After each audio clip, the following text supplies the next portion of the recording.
할렐루야, 반갑습니다. 우리 설 명절을 맞이하여 함께 모인 가족들과 함께 이 시간 주일 예배 겸 명절 가족과 함께 하는 예배 드리도록 하겠습니다.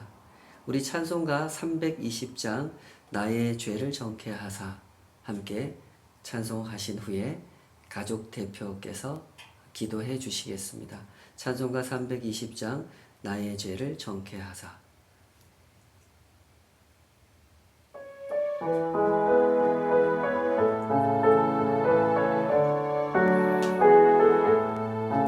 나의 죄를 정케 하사 주의 일꾼 삼으신 구세주의 넓은 사랑 항상 찬송합니다. 나를 일꾼 삼으신 주 크신 능력 주시고 언제든지 주 뜻대로 사용하여 주소서. 내게 부어주시려고 은혜 예비하신 주 주의 은혜 채워주사 능력 있게 하소서. 나를 일꾼 삼으신 주 크신 능력 주시어 언제든지 주 뜻대로 사용하여 주소서. 죄의 짐을 풀어주신 주의 능력 크도다. 나를 피로 사신 예수 내 맘속에 오소서. 나를 일꾼 삼으신 주 크신 능력 주시고 언제든지 주 뜻대로 사용하여 주소서. 주여 내게 성령으로 충만하게 채우사 생명수가 강물처럼 흐르게 하옵소서. 나를 일꾼 삼으신 주 크신 능력 주시고 언제든지 주 뜻대로 사용하여 주소서.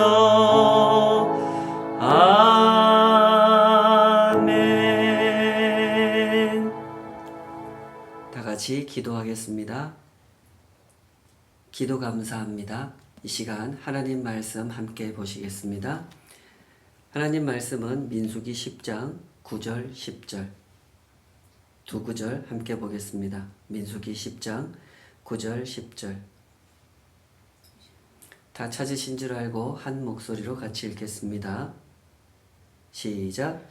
또 너희 땅에서 너희가 자기를 압박하는 대적을 치러 나갈 때에는 나팔을 크게 불지니 그리하면 너희 하나님 여호와가 너희를 기억하고 너희를 너희의 대적에게서 구원하시리라.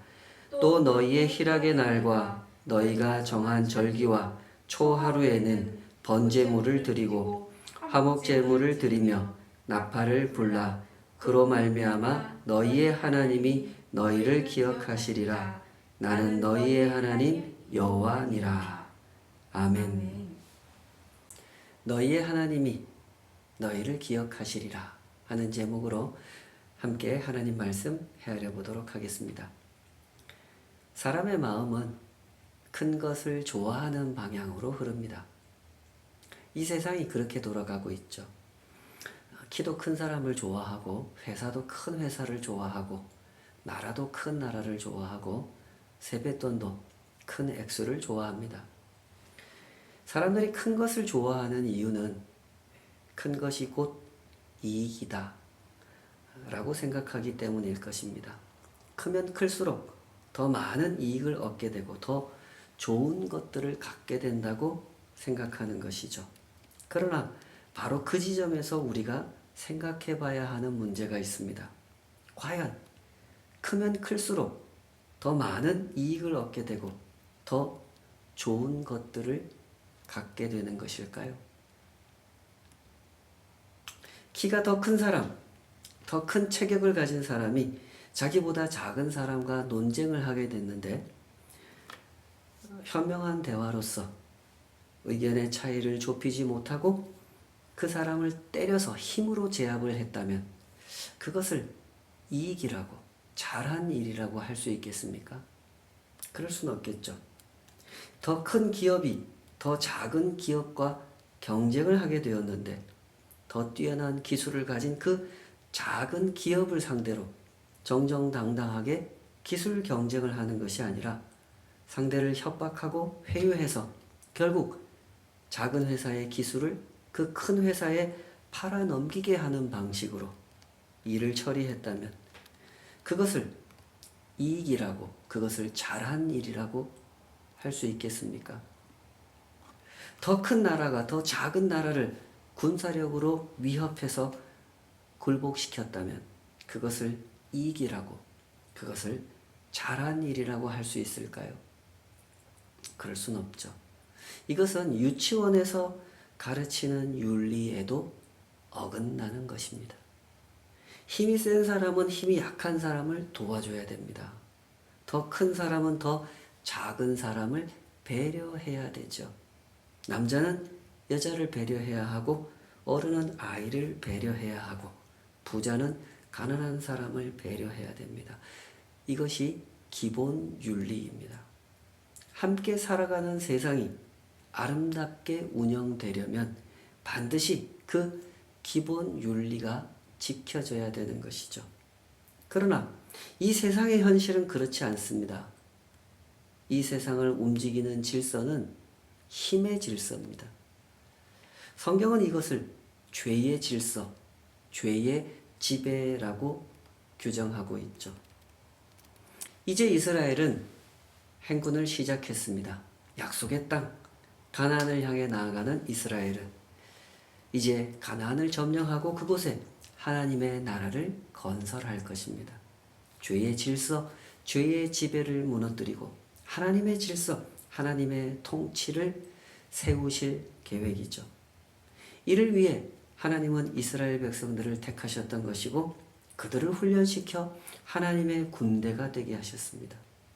하나님의 군대로서 이스라엘은 이제 행군을 해야 됩니다. 한 걸음 한 걸음 긴장 속에 광야를 지나 가나안으로 나아가야 하죠. 이를 위해 하나님은 나팔을 만들게 하셨고 나팔을 불게 하셨습니다. 이 시대의 나팔이라고 하는 것은 하나의 신호체계입니다. 오늘날 군대에서 사용하는 무전기와 같은 거죠. 자, 이렇게 신호체계가 완성됐으니 이제 어떻게 하면 됩니까? 나팔 신호를 따라 구름기둥, 불기둥을 따라 하나님과 함께 앞으로 나아가면 됩니다. 하나님과 함께 나아가고 하나님과 함께 승리하면 되는 것입니다. 그러나 이스라엘이 누굽니까? 이스라엘은 하나님 말씀 안 듣기로 유명한 사람들입니다. 하나님께서 이 사실을 잘 아시죠? 이 사람들을 잘 아십니다. 때문에 하나님은 오늘 이 말씀을 하셨던 겁니다. 또 너희 땅에서 너희가 자기를 압박하는 대적을 치러 나갈 때에는 나팔을 크게 불지니 그리하면 너희 하나님 여호와가 너희를 기억하고 너희를 너희의 대적에게서 구원하시리라.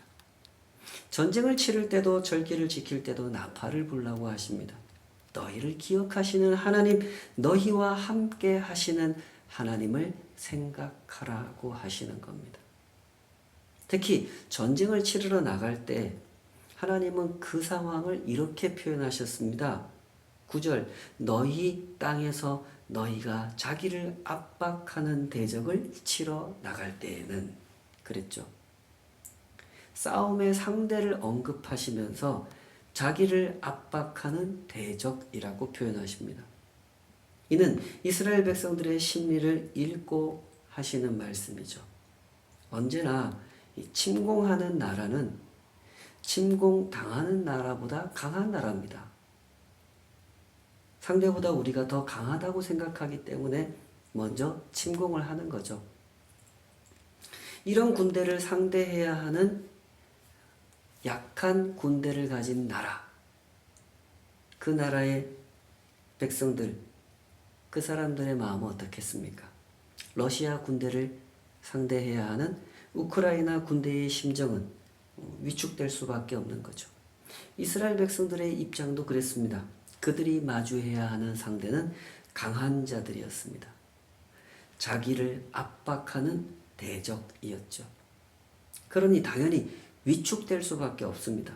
이때 이스라엘 백성들을 안심하게 할 수 있는 방법이 있습니까? 있죠. 아주 간단한 방법이 있습니다. 그게 뭡니까? 이스라엘에게 강한 군대를 만들어주는 방법입니다. 그럼 아주 간단하게 해결됩니다. 누구도 넘보지 못할 강한 군대를 만들어주면 누가 감히 이스라엘을 침공하러 오겠습니까? 설령 왔더라도 아주 간단하게 물리쳐버릴 수 있는 거죠. 그러나 하나님께서는 그런 방법을 사용하지 않으십니다. 하나님께서 주신 방법은 나팔을 크게 불라라는 것이었습니다. 이게 참 기가 막힌 방법입니다. 눈에 보이는 쉬운 방법을 놔두고 눈에 보이지 않는 어려운 방법을 주신 거죠. 눈에 보이는 군대를 보내주시고 강력한 무기를 공급해 주시면 될 일인데 그 쉬운 방법을 놔두고 눈에 보이지 않는 하나님을 향해 나팔을 크게 불라고 하십니다. 너희 땅에서 너희가 자기를 압박하는 대적을 치러 나갈 때에는 나팔을 크게 불지니 그리하면 너희 하나님 여호와가 너희를 기억하고 너희를 너희의 대적에게서 구원하시리라. 왜 이렇게 말씀하시는 걸까요? 하나님의 뜻은 이렇습니다. 하나님을 생각하라는 거죠. 너희가 누구인지, 너희가 왜 이런 전쟁을 치러야 하는지를 생각할 때 하나님을 생각하라는 겁니다. 이스라엘이 왜 애굽을 떠나왔고 왜 가나안으로 나아가려 하며 왜 하나님의 나라를 세우려고 하는지 그것을 생각해야 한다는 것입니다. 죄의 질서, 힘의 질서, 죄의 지배, 힘의 지배를 청산하기 위하여 너희는 지금 하나님과 함께 행진하고 있다는 것을 생각하라는 거죠. 그때나 지금이나 하나님의 백성들이 주목해야 하는 사실은 이렇습니다. 하나님께서 하나님의 백성들에게 주려고 하시는 것은 승리가 아니라 하나님과 함께하는 승리라는 것이죠. 아무리 이익이 되는 것 같고 아무리 좋아 보여도 그것을 하나님과 함께 이루지 않았다면 어찌 그것을 승리라고 할 수 있겠습니까? 그럴 수는 없죠. 아무리 작아 보이는 승리일지라도 심지어 승리 같아 보이지 않을지라도 그것을 하나님과 함께 이루었다면 그것이야말로 진정한 승리인 것이죠. 하나님과 함께하는 승리, 진정한 승리가 뭡니까? 죄의 질서, 힘의 질서를 무너뜨리고 하나님의 질서, 하나님의 통치를 세우는 일이죠. 열방을 하나님께로 인도하는 제사장 나라가 되는 것입니다. 이를 위해 꼭 필요한 것은 강한 군대를 갖는 일이 아니라 나팔을 부는 일이었다는 것이죠. 나팔을 부는 일, 즉 하나님을 생각하는 일이었죠. 해가 바뀌어도 여전히 지속되고 있는 우크라이나 전쟁 소식을 접하면서 우리는 참 가슴 아픈 이야기들을 많이 듣게 됩니다. 원래 이 전쟁이라고 하는 것이 권력자들이 원하는 것이고 힘을 가진 자들이 원하는 것이지 일반 백성들이 원하는 것이 아닙니다.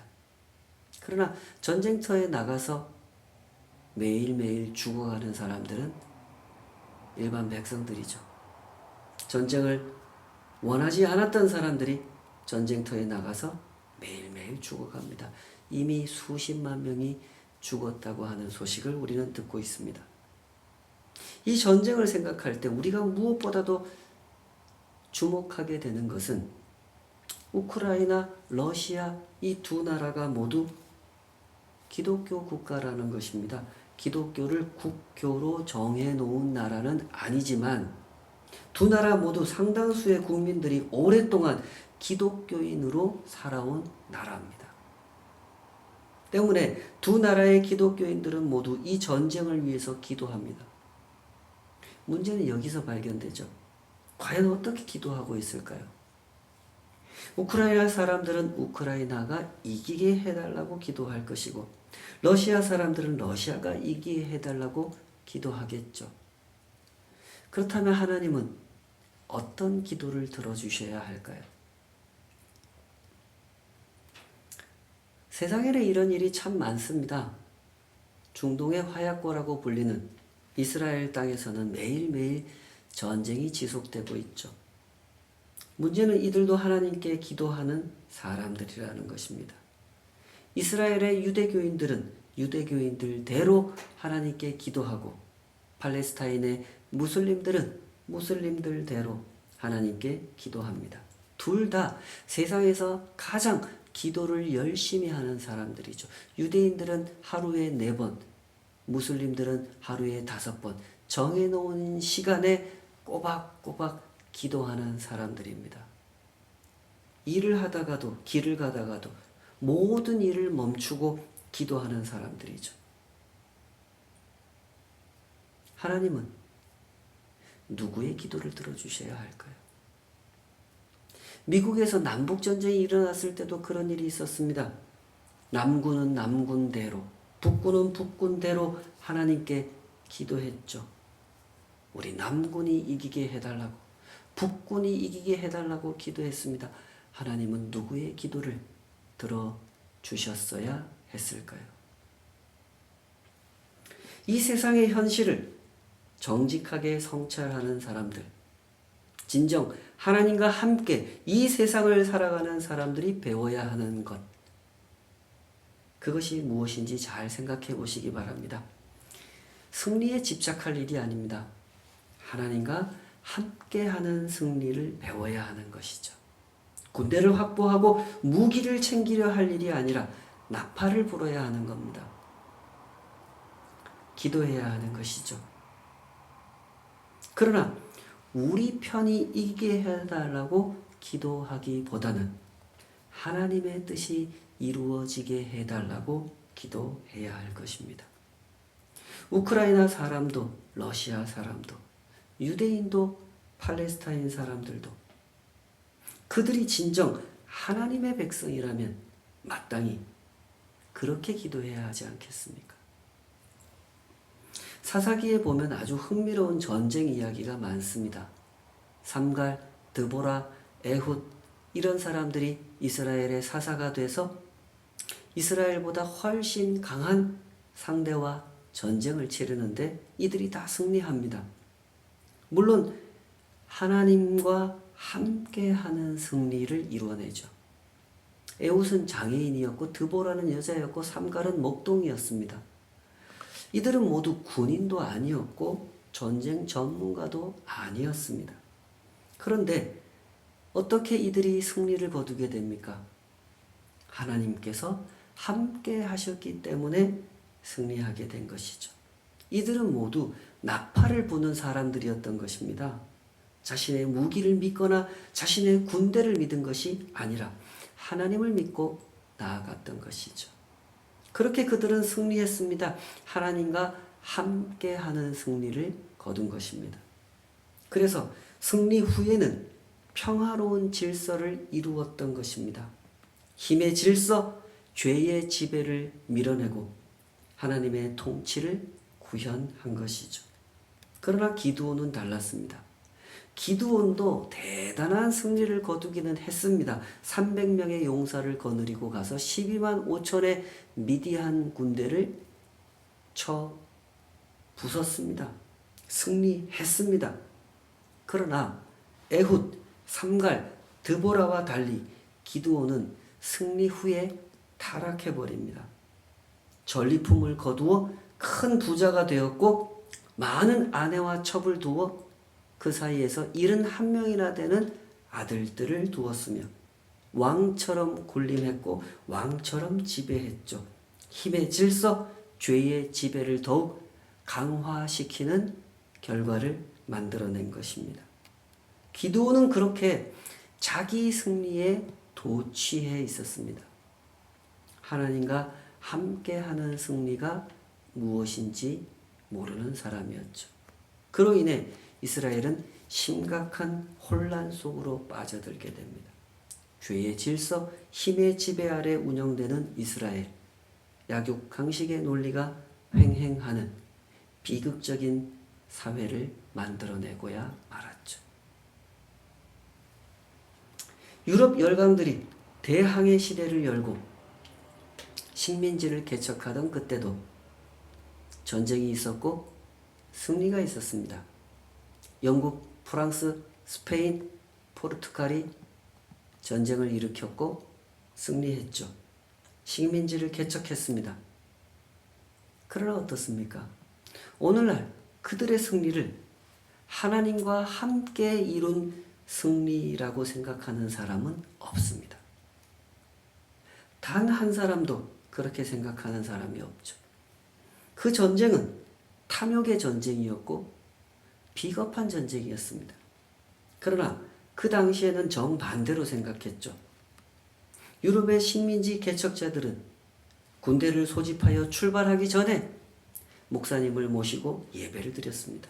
목사님은 그들을 위해 축복 기도를 했죠. 이들의 여정 속에 하나님 함께 하셔서 전쟁에서 승리하게 하시고 미개한 원주민들을 개화시키고 저들도 천국 백성 되게 하는 일에 이 군대가 쓰임받게 해달라고 그렇게 기도했습니다. 그렇게 축복해서 보냈습니다. 그렇게 축복 기도를 받고 아메리카로 향한 군대는 월등하게 앞선 무기를 가지고 아주 쉽게 원주민들을 제압했습니다. 그리고 그들에게 전도를 했죠. 그러나 그 전도를 받은 원주민들의 입장은 어땠을까요? 그들이 전한 복음이 복음으로 들렸겠습니까? 그럴 리가 없죠. 스페인 정복자들이 원주민 마을을 점령하러 왔을 때 그 마을의 원주민 추장은 결사항전으로 스페인 군대에 맞섰다고 합니다. 그러나 역부족이었죠. 결국 추장은 스페인 군인들에게 체포되고 군인들은 그를 고문하고 괴롭히면서 처형할 준비를 합니다. 처형하기 전에 전도를 했답니다. 예수 믿고 세례를 받아야 죽은 후에 천국에 갈 수 있다고 하면서 너도 예수 믿으라고 전도를 했답니다. 그러자 그 말을 들은 그 추장이 그들에게 물었답니다. 그러면 당신들도 그 천국에 갑니까? 스페인 침략자들은 그렇다고 대답했고 그 대답을 들은 추장은 이렇게 말했다고 합니다. 그렇다면 나는 그 천국에 가지 않겠소.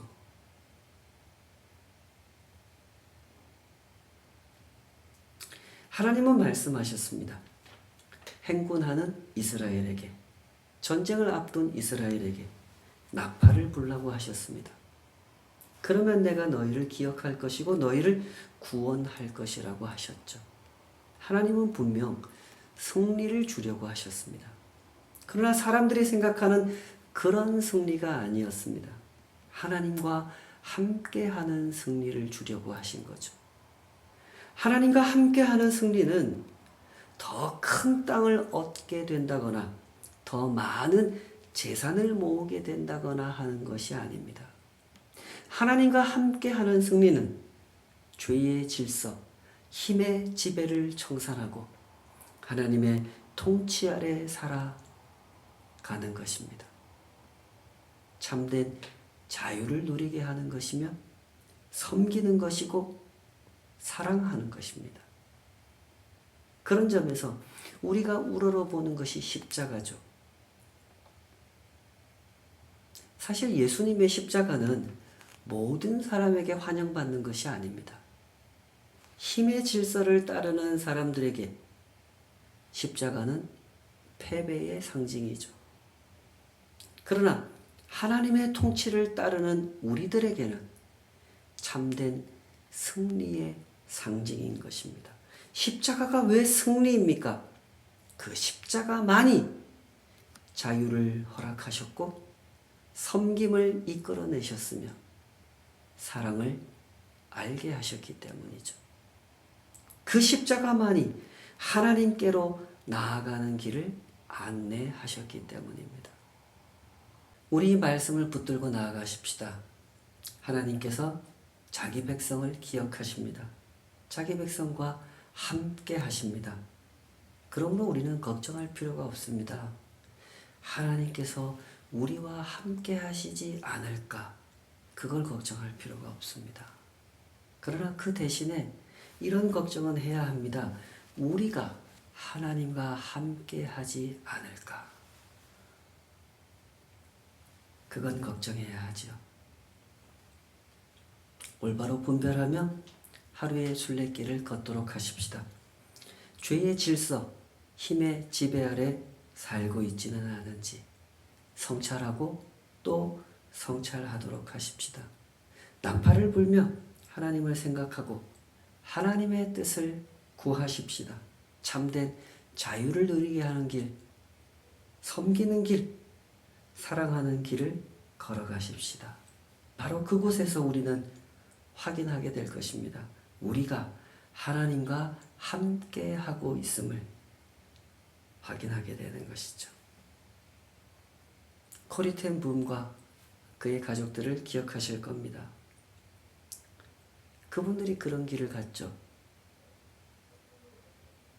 참된 자유를 누리게 하는 길, 섬기는 길, 사랑의 길을 갔습니다.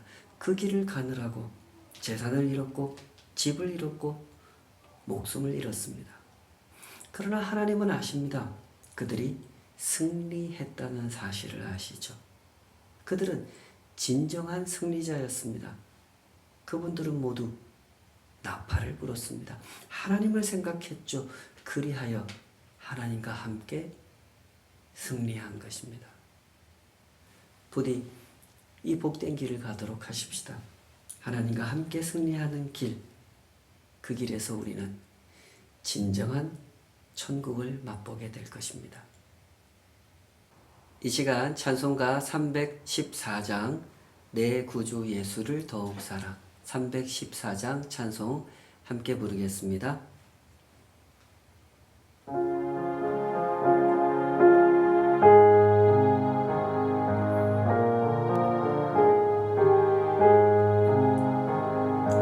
내 구주 예수를 더욱 사랑, 엎드려 비는 말 들으소서.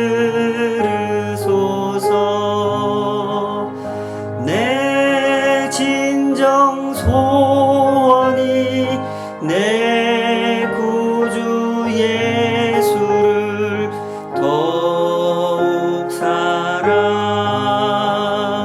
더욱 사랑. 이전에 세상 나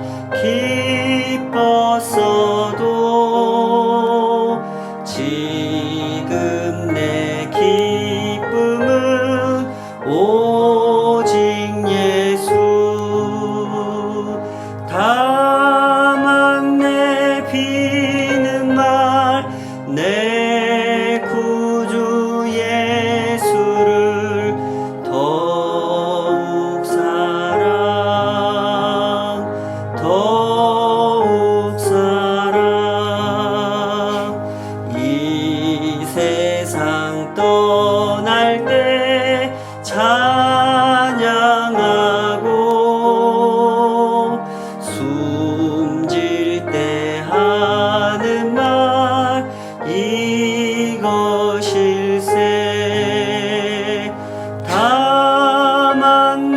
높이는 말 내 구주 예수를 더욱 사랑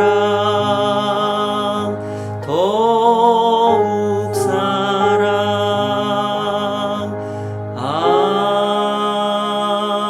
아멘.